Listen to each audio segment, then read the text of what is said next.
मैनपुरी में एक स्कूल छात्रा की संदिग्ध मौत ने पूरे इलाके को हिला दिया है। एक निजी एकेडमी में पढ़ने वाले 9वीं के छात्र वंश कश्यप की रहस्यमय हालत में मौत के बाद परिवार ने स्कूल प्रबंधन पर गंभीर आरोप लगाए हैं। 22 नवंबर को वंश रोज की तरह स्कूल गया था, लेकिन कुछ ही समय बाद पिता केशव कश्यप को स्कूल से फोन आया कि बच्चे को चोट लगी है और तुरंत अस्पताल पहुंचने को कहा गया। परिवार अस्पताल पहुंचा तो वंश की हालत बेहद नाजुक थी। पहले उसे मैनपुरी से सैफई और फिर सैफई से आगरा रेफर किया गया, लेकिन रास्ते में ही वंश की मौत हो गई। केशव कश्यप। आप जिलाधिकारी कार्यालय आए हैं, क्या मामला?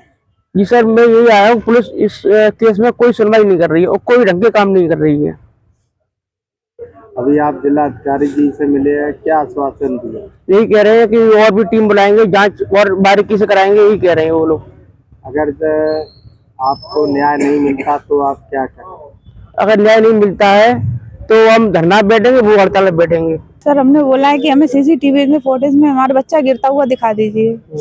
सर, स्कूल प्रशासन ने कोई हमें ऐसा कैमरा अभी तक नहीं दिखाया जिससे हमारा बच्चा गिरता हुआ या कूदता हुआ कुछ भी हुआ वो नहीं दिखाया है। सर, हमारा बच्चा बिल्कुल ठीक ठाक स्कूल गया था। सर, बच्चे की कोई खबर नहीं मिली। अगर न्याय नहीं मिलता तो अगला कदम क्या होगा? सर, हमें न्याय चाहिए। हम सीसीटीवी की कैमरे की मांग करते हैं। हम कहते हैं सीबीआई जांच बिठाइए। घटना के बाद परिवार और स्थानीय लोगों में आक्रोश है। परिजन स्कूल की चुप्पी और घटना की साफ तस्वीर न मिलने को सबसे बड़ा सवाल मान रहे हैं। अब मामला पुलिस और प्रशासन की जांच के घेरे में है। परिवार चाहता है कि बेटे की मौत की सच्चाई सामने आए और दोषी कोई भी हो उसे सख्त सजा मिले। प्रेमचंद कश्यप, प्रदेश अध्यक्ष सहलदेव भारतीय समाज पार्टी। आज डीएम साहब को आप लोग ज्ञापन सौंपने हैं, किस मांगों को लेकर क्या? हमारे समाज के जो केशव कश्यप जी हैं, इनका पुत्र था वंश कश्यप, जो सैती ग्लोबल स्कूल में पढ़ता था। कक्षा 9 का छात्र था, 14 साल की उसकी उम्र थी। ये बच्चे को स्कूल छोड़ने के लिए घर से आए, सुबह स्कूल छोड़कर गए और फिर उनके पास फोन जाता है कि तुम्हारा बच्चा 3 मंजिल से कूद कर वो गिर गया है और उसके बाद कह दी उसकी मृत्यु हो गई। जब हमको इन्होंने सूचना दी तो मैंने डीएम साहब से उसी दिन बात की थी और मैंने कहा कि बच्चे का पोस्टमार्टम पैनल द्वारा और कैमरे के अंतर्गत होना चाहिए। पैनल द्वारा पोस्टमार्टम हुआ, इनकी एफआईआर दर्ज हुई, लेकिन इनको न्याय आज दिन तक नहीं मिला।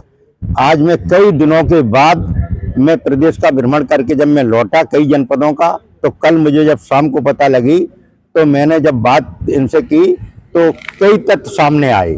पहली बात, जो प्रिंसिपल स्कूल का है वो उस दिन वहीं पर मौजूद था। उसको स्टाफ ने बताया कि प्रिंसिपल 4 दिन से बाहर है, वहां पर पढ़ाने के लिए नहीं आए, लेकिन बच्चों ने बताया प्रिंसिपल उस दिन मौजूद थे। उनकी देखरेख में ये सारे काम हुए और जहां पर क्लास टीचर और जहां पर सीसी कैमरे लगे थे वहां से कुछ सीसी कैमरे हटाए भी गए।